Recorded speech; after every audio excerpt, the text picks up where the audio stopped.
Welcome to বিদঙ্ক.com। আমি সঙ্গীতা, তোমাদের ম্যাথসের teacher. চলো দেখা যাক কি প্রবলেম আছে সলভ করার জন্য।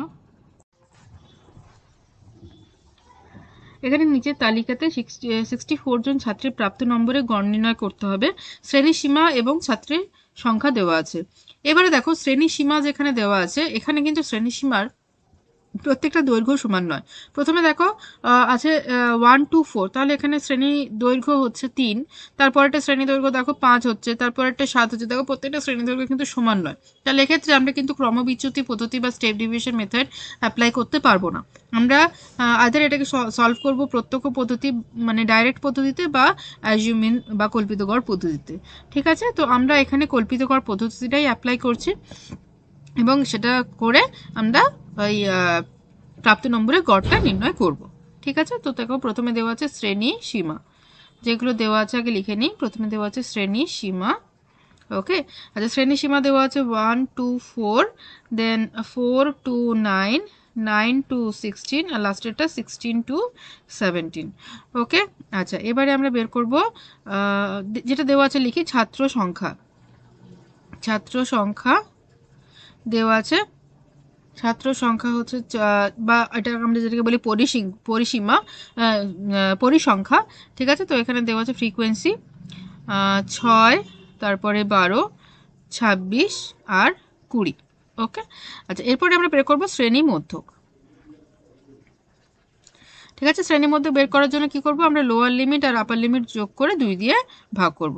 তাহলে প্রথমে আছে 1 লোয়ার লিমিট আর আপার লিমিট হচ্ছে 4, তাহলে 1 + 4 মানে 5, 5কে 2 দিয়ে ভাগ করলে আসবে 2.5।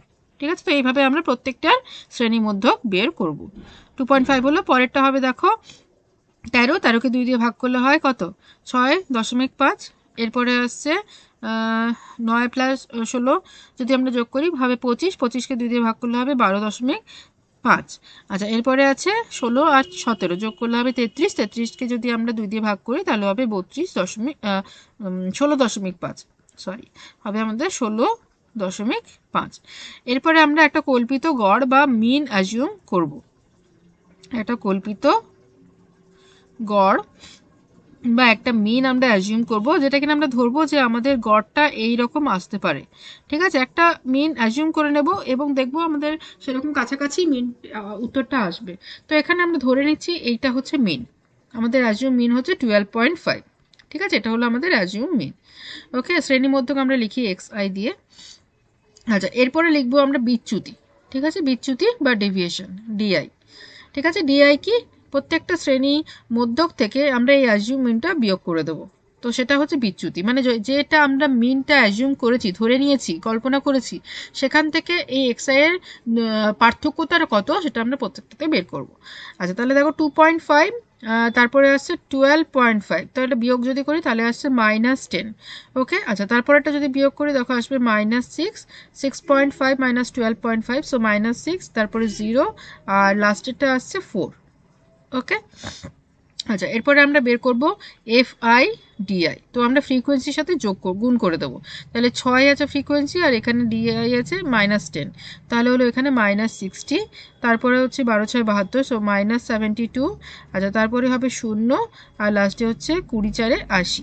ঠিক আছে, হলো। আচ্ছা এবারে এখান থেকে আমরা কি করব, সামেশন অফ FIটা বের করব, FI DIটা বের করব। ওকে, তাহলে দেখো 80 থেকে আমাদের বিয়োগ করতে হবে। প্রথমে বিয়োগ করলাম 72, তাতে হলো আমাদের 8, 8 থেকে আবার বিয়োগ করছি 60, তাতে হচ্ছে -52। তাহলে এফডি হচ্ছে FIDI হচ্ছে -52। আর এখানে এখানে ছাত্রের সংখ্যা FI, সামেশন অফ FI হবে 64, যেহেতু আমাদের বলে দিয়েছে ছাত্র সংখ্যা 64, তাহলে যোগ করলে আমাদের 64 আসবে। যোগ করে দেখে নাও, এটা 12, 12 তার 2 14, 4 হাতের 1, 5 আর 1 6, 64 হলো। আচ্ছা এবার অ্যাজিউম মিন মেথডে যখন আমরা মিনটা বের করি, তো তার ফর্মুলা হচ্ছে A plus summation of FI DI by summation of FI। ঠিক আছে, এবারে আমরা মিনটা অ্যাজিউম করেছি 12.5, তাহলে বসিয়ে দাও, আমরা সব কিছুই পেয়ে গেছি। 12.5 plus -52 divided by 64। Okay, so 12.5 52 divided by 64 যদি আমরা করি তাহলে আসবে 0.8125, so minus 0.8125। Okay, so 12.5 minus 0.8125 যদি আমরা করি তাহলে আসবে 11.6875। ওকে, যেটা কিনা 11.69 আমরা ধরতে পারি। Okay, so this is the answer. Thank you for watching বিদঙ্ক.com। অঙ্কের আরও প্রবলেম এবং সলিউশনের জন্য আমাদের ওয়েবসাইট অবশ্যই ব্রাউজ করো।